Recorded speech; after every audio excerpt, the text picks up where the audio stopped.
लखीमपुर खीरी में जो नरसंहार हुआ है, जिसमें भाजपा केंद्रीय गृह राज्य मंत्री के बेटे ने जिस तरीके से किसानों को कुचला है, उस घटना को आज 4 दिन हो गए हैं। 4 दिन के बाद अगर आप इस घटना को देखेंगे तो जितना भी भारत का मेन स्ट्रीम मीडिया है, उसने कभी इसको उपद्रव कहा है, कभी इसको हिंसा कहा है। ये उपद्रव नहीं है, बल्कि ये एक टेरर अटैक है। और ये टेरर अटैक मंत्री के जो बेटे हैं मोनू टेनी, उन्होंने, आशीष मिश्रा उनका नाम है, मोनू टेनी उनको वहाँ पर बोलते हैं, उन्होंने किया है।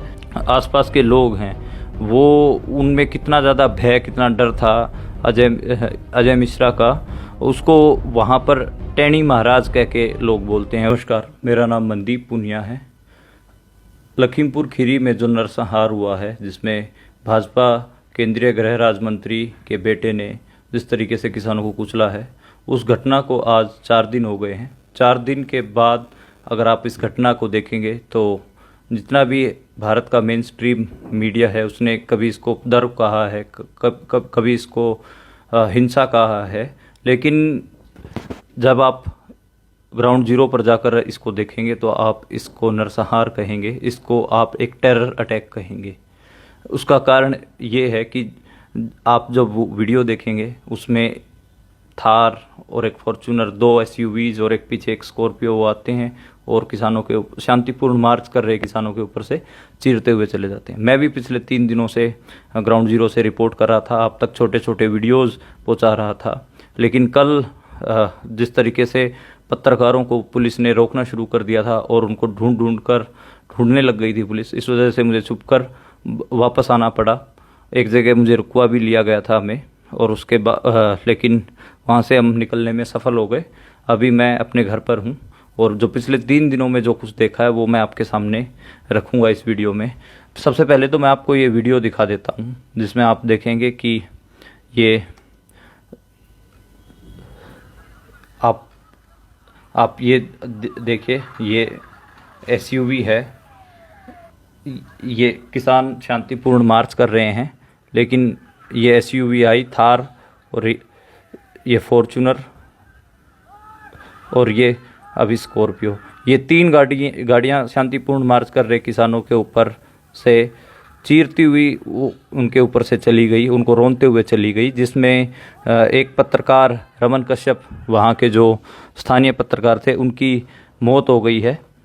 दैनिक जागरण से लेकर आज तक और तमाम तरीके के मीडिया हाउसेज हैं भारत के, उन्होंने इसको उपद्रव लिखा। लेकिन ये उपद्रव नहीं है, बल्कि ये एक टेरर अटैक है। और ये टेरर अटैक मंत्री के जो बेटे हैं मोनू टेनी, उन्होंने, आशीष मिश्रा उनका नाम है, मोनू टेनी उनको वहाँ पर बोलते हैं, उन्होंने किया है।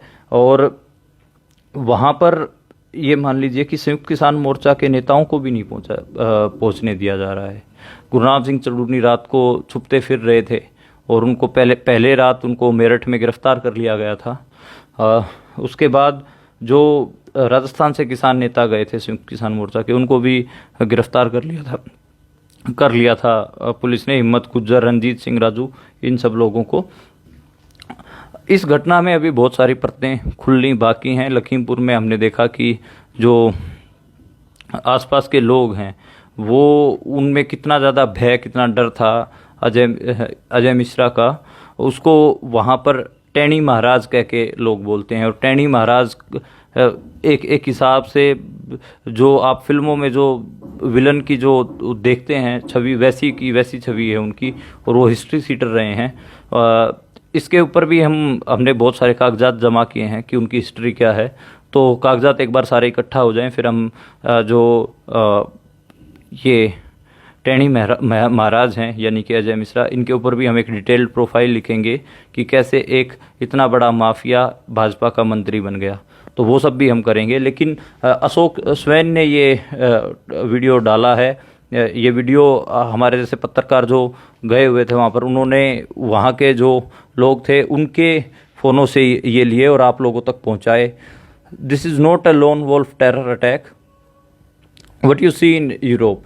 It is an organized terror attack on a group of protesting farmer in India.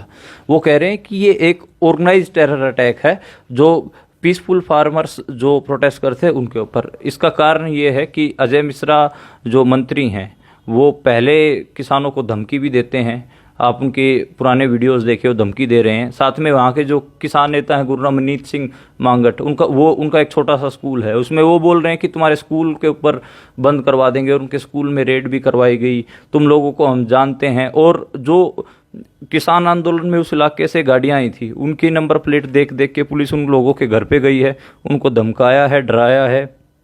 बहुत सारे लोगों को वहाँ पर हाउस अरेस्ट कर रखा है। तो इस तरीके की चीज़ें वहाँ पर देखने को मिलेंगी। मीडिया है, मीडिया को वहाँ पर बहुत ज़्यादा दिक्कतों का सामना करना पड़ रहा है। उसका कारण है कि वहाँ पर इंटरनेट सस्पेंड है, इंटरनेट बंद है।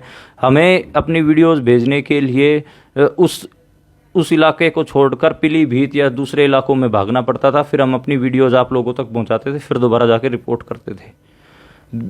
थोड़ा थोड़ा बीच में वोडाफोन का इंटरनेट चला था, लेकिन उसको भी शट डाउन कर दिया गया था। तो ये एक जो पूरा नरसंहार है, इसमें एक बात और मैं कहना चाहूँगा, जो है पूरा ऑर्गेनाइज टेरर अटैक है जिसको लोग बोल रहे हैं, इसको उपद्रव की सीमा उसमें मत रखिए बिल्कुल भी। आप देखिए कि शांतिपूर्ण किसानों के ऊपर से एसयूवीज गई हैं। ये एक ऑर्गेनाइज टेरर अटैक था भाजपा नेता अजय मिश्रा के गुंडों द्वारा और उनके बेटे द्वारा किया गया। अभी तक 4 दिन हो गए, उनके बेटे की गिरफ्तारी नहीं हुई है। इस पे जो सबसे ज़्यादा मुझे चिंता का विषय लग रहा है वो सिविल सोसाइटी की चुप्पी, नागरिक समाज की चुप्पी। राजनीतिक पार्टियां, कुछ लोग नेता वहाँ पहुँचने में सफल हुए हैं, लेकिन सिर्फ 0.1% नेता ही तो ट्राई कर रहे हैं। ये कोई पूरे डिबेट का इश्यू नहीं बना, इसके ऊपर कोई बातचीत नहीं हुई, किसी राजनीतिक दल ने इसको सीरियसली नहीं लिया, इस पर सीरियसली प्रोटेस्ट वगैरह नहीं किए। आपने देखा क्या आपके शहर में कि राजनीतिक दल सड़कों पर उतर आए हों, उन्होंने कोई धरना प्रदर्शन किया हो, कैंडल मार्च किया हो?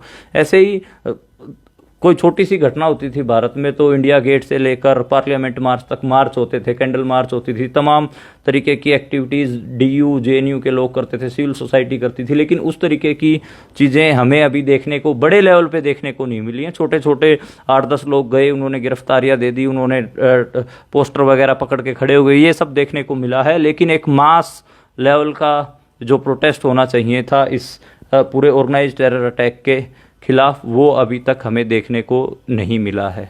वहाँ पर पत्रकारों को बहुत सारी दिक्कतें आ रही हैं, पत्रकारों को रोक लिया जा रहा है, पत्रकारों को वहाँ पर रिपोर्टिंग नहीं करने दी जा रही, ये तमाम दिक्कतें हैं।